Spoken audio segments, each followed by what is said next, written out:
અને દીપુભાઈ આજે એક બહુ જૂની જગ્યાએ ગાંઠિયાનો નાસ્તો કરવા માટે મને સાથે લઈ આવ્યા છે. કેટલી જૂની કેટલી હશે જગ્યા? ઓલમોસ્ટ 75 વર્ષ થયા ને. અચ્છા. અને અહીંયા સૌથી વધારે શું ફાફડા ને જલેબી? ફાફડા જલેબી માટે અમદાવાદમાં 1 થી 3 નંબરમાં આમનો નંબર આવે.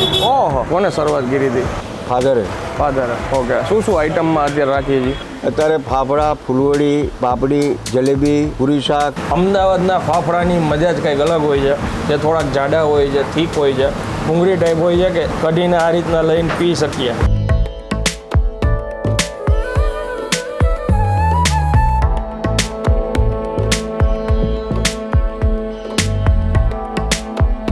તો ફરી એકવાર તમારા માટે એક નવો વિડીયો લઈને આવી ગયો છું ને હું છું અત્યારે અમદાવાદમાં. મારી સાથે દીપુભાઈ જોડાયા છે અને દીપુભાઈ આજે એક બહુ જૂની જગ્યાએ ગાંઠિયાનો નાસ્તો કરવા માટે મને સાથે લઈ આવ્યા છે. દીપુભાઈ આ કઈ જગ્યાએ આવ્યા છે? આપણે અત્યારે આવ્યા માણેક ચોક વિસ્તારમાં. માંડવીની પોળ છે. માંડવીની પોળમાં એટલે કંસારા પોળની સામે શ્રી રામ વિજય હિન્દુ હોટલ. એના તો તમને ફાફડા જલેબી અને પૂરી શાક ખવડાવવા લઈએ. ઓકે.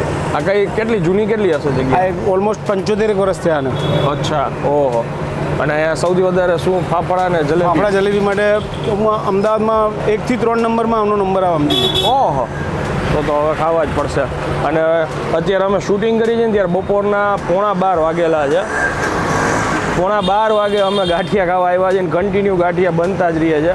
હવે આપણે અંદર ભાઈ જોડે વાત કરીએ અને પછી આગળ ગાંઠિયા બને છે તમને બતાવીને પછી તમને ટેસ્ટ કરીને જણાવીએ. ચાલો શરૂ કરીએ. કેમ છો કાકા, મજામાં? ફાઇન. શું નામ તમારું? ભૂપેન્દ્ર. અહીંયા આ પેઢી કેટલા વર્ષથી ચાલે છે? 73-74 વર્ષ. ઓકે. કોને શરૂઆત કરી હતી? ફાધરે. ઓકે. આ જ જગ્યાથી શરૂઆત કરી હતી? હા. ઓકે. શું શું આઈટમમાં અત્યારે રાખીએ છીએ? અત્યારે ફાફડા, ફૂલવડી, પાપડી, જલેબી, પૂરી શાક, સિઝનમાં ઊંધિયું, ઓકે, સેવ ઉસળ. ઓકે. સૌથી વધારે લોકો શું ખાવાનું પસંદ કરે? ફાફડા. ઓકે. અને ટાઈમિંગ શું હોય છે આપણો? સવારે 7:30 વાગ્યાથી ડિલિવરી ચાલુ થાય, સાંજે 6:30-7 સુધી. ઓકે. એટલે અહીંથી આપણે પાર્સલ મોકલીએ છીએ? હા, સ્વિગી, ઝોમેટો બધામાં જાય છે. ઓકે. હવે તમારી પરમિશન હોય તો જરાક બતાવીએ ગાંઠિયા કેવી રીતે બને છે તમારે? તમારું જ છે. Thank you.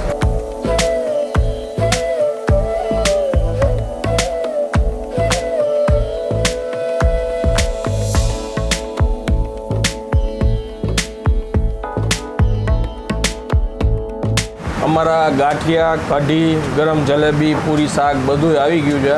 મેં એક બાઈટ ટેસ્ટ કરી લીધું છે. ઇન્સ્ટાગ્રામ ઉપર eat&drive_ કરીને આપણું ઇન્સ્ટા પેજ છે, એની સૌથી પહેલાં રીલ શૂટ કરીએ છીએ અને ખૂબ જ સરસ છે.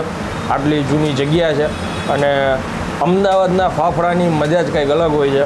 આ એના ફાફડા ગાંઠિયા છે જે થોડાક જાડા હોય છે, થીક હોય છે અને એકચ્યુઅલમાં છે ને ભૂંગળી ટાઈપ હોય છે કે આપણે કઢીને આ રીતના લઈને પી શકીએ. હે ને દીપુભાઈ? કાંઈ ખોટું હોય તો કહેજો. બરોબર છે. ભૂંગળી વાળા ફાફડા. ભૂંગળી વાળા એટલે કાઠિયાવાડી આવે, પોળા આવે અને પોચા આવે, તૂટી જાય. એ નાયલોનું એકદમ. હા, એ નાયલોનું. બંનેનો ટેસ્ટ છે ને ટૂંકમાં કાઠિયાવાડના અને આઈનો ઘણા લોટનો જ બનાવતા હોય. એની અંદર બી અજવાઈન હોય, ટૂંકમાં અજમો હોય, આમાં બી અજમો હોય, પણ બનાવવાની એક રીત અલગ હોય છે. ઓલા એકદમ નાયલોન હોય છે, આ રીતના ભૂંગળીવાળા હોય છે. પણ અહીંયા બીજી વસ્તુ એક ડિફરન્ટ છે, કઢી એકદમ થીક અને ટેસ્ટ ખરેખર થોડોક ડિફરન્ટ છે. એકચ્યુઅલી અત્યારે ગરમી અહીંયા શિયાળામાં લોકો કઢી બહુ પીતા હોય છે. જો આ તહેવારમાં તમારે ક્વોલિટી પરફ્યુમ્સ વાપરવા હોય અથવા કોઈને ગિફ્ટ કરવા હોય તો ફ્રેગ્રન્સ એન્ડ ફેશન લાવ્યા છે પેક ઓફ 8 અને પેક ઓફ 4, જેની અંદર એક બોક્સની અંદર 8 ફ્રેગ્રન્સના અલગ અલગ પરફ્યુમ તમને જોવા મળી જશે. નંબર અત્યારે સ્ક્રીન ઉપર આવે છે, તમે એમાં કોલ કરીને ઓર્ડર કરી શકો છો. Thank you. કઢીનો ટેસ્ટ છે ને એ જે આપણે હંમેશા સ્વીટ, જરાક ખટાશ એવી રીતના જ છે, પણ થોડીક જાડી કરવામાં આવે છે કેમ કે આ લોકો ગાંઠિયા સાથે ખાવાનું પસંદ કરતા હોય. બીજી વસ્તુ કે કઢીની સાથે સાથે અહીંયા પપૈયાનો સંભારો, મરચાં બધી વસ્તુઓ આપવામાં આવે છે. નકર ઘણી જગ્યાએ અમદાવાદમાં કઢી જ મેઇન હોય. હા, કઢી જ મેઇન, પણ અહીંયા સંભારો આપે છે. ગળ પણ ઉમેરેલું નથી, લાલ મરચું, મીઠું એવું બધું નાખેલું છે. ટેસ્ટ ખૂબ જ સરસ છે. અને લાઈવ ગરમ ગરમ જલેબી.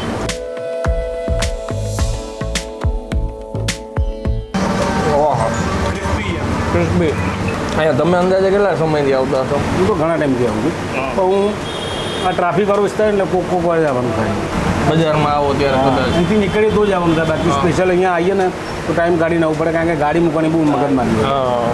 ટૂંકમાં આવવું હોય તો તમારે ઓટો કરીને આવવું પડે કે ટુ વ્હીલ લઈને હા, આવવું પડે? ચાલતા આવવું પડે. હા. પૂરી શાક છે ને એની સાઇઝ જુઓ તમે, પૂરી કેવડી મોટી છે. 70 રૂપિયા આની કિંમત છે, જેમાં મરચાં આપ્યા છે, આ રાયતા, 5 પૂરી છે, 1 પ્લેટ શાક છે, વટાણા બટેટાનું શાક છે, આ જો વટાણા નાખેલા છે. શિયાળામાં અમને ઊંધિયું હોય છે, રસાવાળું ઊંધિયું છે, બહુ ઓછી જગ્યાએ મળતું હોય છે. એમ બહુ સરસ બનાવે છે. આખી રેસીપી આખી ઊંધિયાની અલગ હોય છે. ફક્ત શિયાળામાં શિયાળામાં જ મળે, 3-4 મહિના મળે, 3-4 ફેબ્રુઆરી સુધી મળે. ઓકે. ટમેટા નાખી ખાજો.